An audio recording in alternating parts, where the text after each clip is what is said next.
So I mentioned in the last video that I did at the weekend that I've been looking at different platforms, like different blockchains. I mean, there's 10,000 different projects out there, but I kind of was looking around for web apps that had some crypto element to them, that had incredibly low fees or zero gas fees, or were in some way instantaneous, mainly to bridge from centralized apps that people use and take for granted every day to decentralized apps. And what are the roadblocks that happen for people not to entertain them or play with them or try them or go from one to another? People seem to get used to the idea of just, centralized apps being around forever, and they put up with all the crap that goes on with them most of the time, or tweets that come out that all of their data's been leaked, and yet they still use it.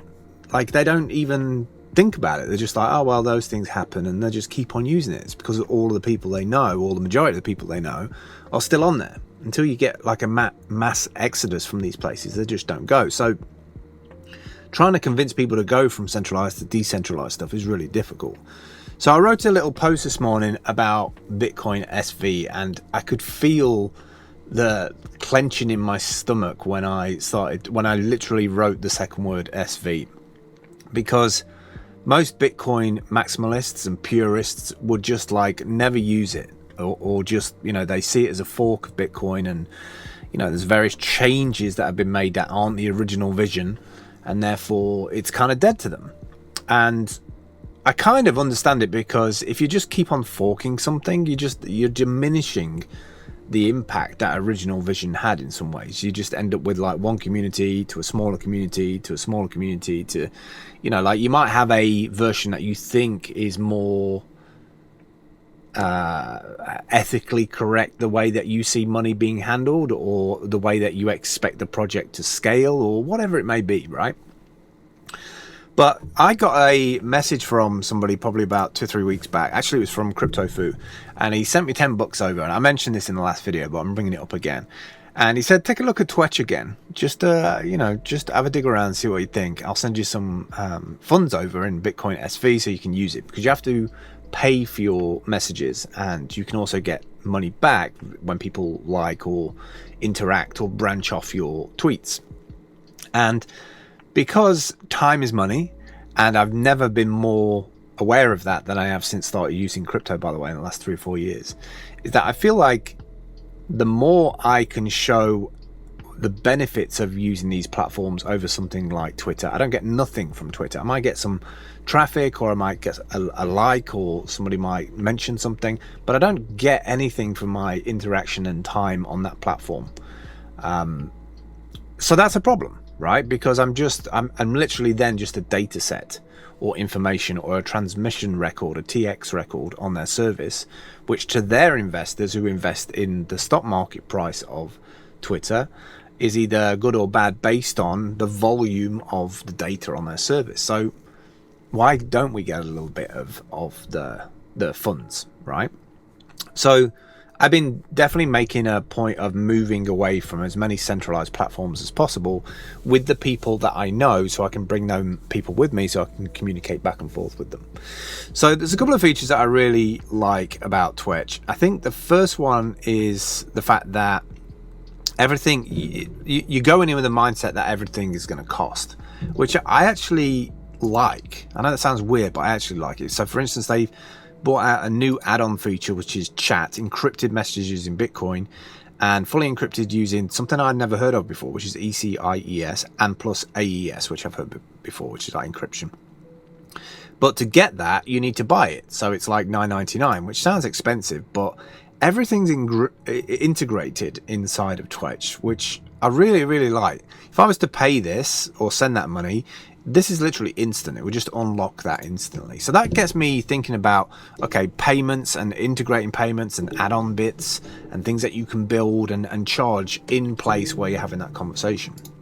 The other thing I like about Twitch is that I can use either their internal wallet or I can use an external wallet. And there's actually 5 different wallets. The Dot wallet is a China-based one, I think. Money Button was the first one I played with, and then I came across Handcash, which reinforced me to look a little bit closer at Bitcoin SV, because unless I'm going to go all in on Twitch and bring a bunch of people across, like, it's going to be very difficult to build up a following on there, because it's a lot more niche than something like Twitter that has that early mover advantage. Then they started bolting on like the ability to buy, sell and trade items like NFTs built into it, which is kind of interesting. And there's a whole bunch of other features as well, like the ability for them to build a mobile app or remove the unlimited character count. There was a lot of things that you could pay towards. So if you imagine something like on Hive, where there's the pots of money that people have to vote in because they want those things to happen, they want to release a certain amount of funds every day. With Twitch, you can pay for certain things to be done or worked on, and how far along they are with the progress of those things. So I like that. It feels very communicative. It feels like you're paying into something and a programmer or a set of developers at the other end are actually getting paid for it, which is kind of cool. So that kind of, I like the fact that this was a utility. I can use it as a decentralized Twitter, and I could get paid for my time and interaction, sharing content and everything else. So then I kind of discovered the money, but I think I looked at the Money Button first about a year ago. I thought it was interesting, but it really didn't have anything to work with. So I didn't really get to experiment and play with this. And I think that's the most important thing with cryptos, is until you've done your first transaction, until you've actually felt like gone through the process and felt like the speed and being able to track it and look it up on a block explorer, it's pretty much the same as having a bank account. Like, there's no reason to question it. You put your money in a bank account, you pay a bill, and you assume that bill gets paid. With something like this, because the speed is increased and it removes that, like, did it get paid, or it's going to get paid in 2 or 3 days time, there's something weird happens. Like, there's more like control and management of your funds that you've ever had before. So it feels substantial. It feels more solid, more real. So after playing around with Money Button, I thought Money Button was kind of cool. I don't particularly like the design too much of it, but then Handcash popped up as an option on the wallet. If I go back to the Twitch wallet, you can see you can select Handcash. So anything I do on Twitch or any other Bitcoin SV, I can link up my Handcash wallet and take payments from that. And what instantly hit me about Handcash was how clean the UI was. It was almost, I would say this is as good as something that's out there from centralized platform. My first initial feelings were that this looks like a decentralized Square. And so what they've done is they've built a really, really clean, gets out of your way, does one thing or a couple of things really, really well. So as you can see, this is what the app looks like. If I go into the login at the app handcash.io, you can see I've got all the details that have come through, things that I've sent, money that I've sent, how I've sent it. You get a lovely breakdown and all the apps that I've got linked up. So Twitch, Windbell and Britiview, incentivized based online review platform. So there's a lot of things getting set up. I love the fact that I can set a update limit for how much I want to spend a day. I think that's a really nice little security feature. And then also you've got your friends and people who you've sent money to recently. Very simple, very easy. Like, for instance, up here, the wallet shows me my balance. It shows me that if people want to send BSV to me, they can just send it to my Paymail address, which allows me to receive BSV. And it's instant. It's really, really cool. It's instant. And I don't worry about fees or anything like that as such because of the speed of it. I don't even think about Bitcoin at this point. I don't think of Bitcoin SV. I just want the utility of being able to send value from one person to another as seamless as possible. And it allows me to do that. So then I started exploring a little further. Okay, so I've got a clean interface. I've got a speedy transaction. What else can it do? What other things are people building on SV because of that? And so I came across this Windbell, which is a curation service that seeks to place the user's flow of information back into their control. So if you think of like lots of different people on Twitter who you constantly look at their content, or RSS feeds or YouTube videos or things like that, that help make you ascertain a decision about a new crypto coming out, or a new service coming out, or just like researching information about a product that you want to learn about.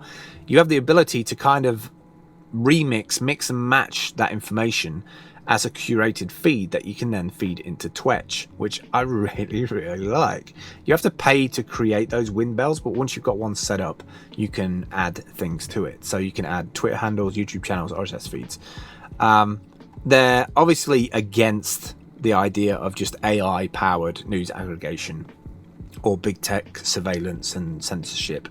So I kind of like the idea that if somebody's being censored on one platform, that you could grab their feeds from other platforms and feed that into this Windbell and put it onto Twitch, because then you're creating like you're putting the middleman back in, but you're curating a service of discoverability for other people. It's something interesting in that, and I really love that. So that's another thing that I'm exploring. As a creator, I love the idea that I can bond together all the places where I'm putting things and being able to feed that into Twitch. Another thing I found was this Tonic Pal. I'm not sure about the name, but just hear me out and go with it on this one. It's kind of like a multifaceted web application. There's a earnings potential for viewing ads and interacting with like services that people put on this platform. You can advertise on it, and there's challenges on it, and then there's achievements, and then there's like widgets to put on your own website for people to be able to pay you in BSV. And kind of interesting, well built. Got a nice little easy interface you can just add in on Money Button or the other one, Relay X. So there is programs out there. There is these little micro web apps that people are building on SV. And while it's not there yet in terms of like it being a nice fleshed out project, it is workable and it does work. And the fees are very, very, very low to be able to list on it. Another thing that I thought was really cool, another little utility, is tipping friends with Handcash at lightning speed. So I'm going to connect this to Handcash just so you can see what happens when I do this. Is it goes off to the API at app.handcash.io, and you can say what kind of level of access that you're willing to allow the app to have. So as you can see here, connect to PayPistol. PayPistol requests the following permissions: public profile, friends list, and payments. So if I authorize that, what this enables me to do is, if I've got people on Twitter following me and I create a drop your handle here, there's a guy I actually follow on Twitter who does that kind of thing. If I've got a list of friends or made a friends list on Handcash, I can actually send them a certain amount of Bitcoin SV all at once. So what I like about this, it's like a multi-person tipping feature, and they call it pew pew or multi-pew, and you can just like send a little snippet of Bitcoin SV to each person. And what's nice about this is that if you build up a newsletter, or if you put out a tweet and say, hey, I've got like $10 here, I'm gonna like split it between like, I don't know, 50 people, and they all get a little bit. Not only do they have a little bit of Bitcoin SV to use on maybe something like Twitch, but like it's onboarding using the tools, using the currency, making people look a little bit further into the service. Really love that idea. Another onboarding tool that they have is Mitocash. Send Bitcoin via email, simple, fast, and private.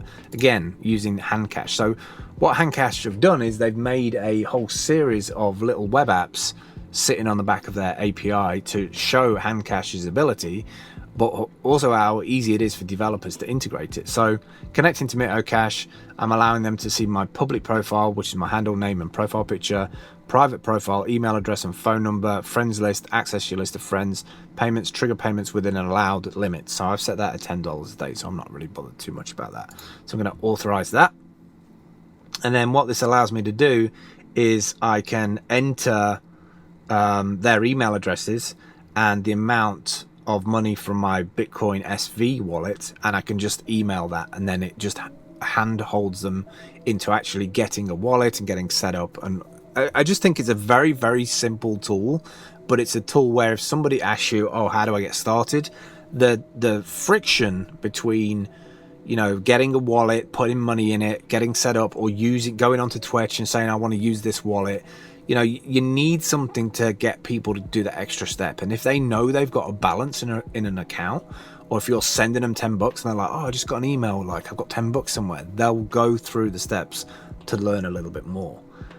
Which I think that's just a cool little example of building proper utility tools that onboard and hopefully retain people.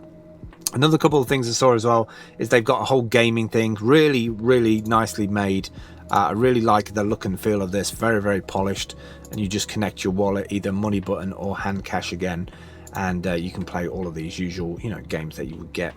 There's loads of things like this in crypto to be able to like spin wheels, roulette, and all that.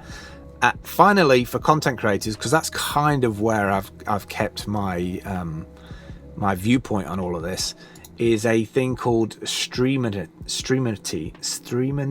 Yeah, I'm not overly like what you call it with the name. Streaminity. And they have a show on there called Numpties, and they have 3 or 4 people who come on and they talk about a bunch of different projects, from tokens that are being made and the marketing and such things like that. So I'm not quite sure how the payment stuff actually works. I've looked at some of this. You can boost videos, promote other videos so that other people can find it. All the images seem to be dead for some reason, but that could be me blocking the images, I don't know. One thing that I do like about this is that once you've watched so much of the video, it says free preview is over, and then you have to pay via either Relay X or the money button. So you actually have to pay a little bit of Bitcoin SV to actually watch it a little bit more. So this could flesh out to be something really interesting, from live streams or just another place like DTube, like Odyssey, like all of these other decentralized hosts that we're starting to see pop up to put your videos. Hopefully you're going to take a look at Bitcoin SV. I mean, I literally only started to dig a little bit further when I realized how fast sending funds back and forth was to somebody else, and the application runs really, really nice as well on mobile. So if you need to send some money to somebody quickly, or if you need to scan a Bitcoin SV code, you can just like scan it and away it goes. Really, really cool. All right, I will catch up with you soon. Have a great Monday wherever you are in the world.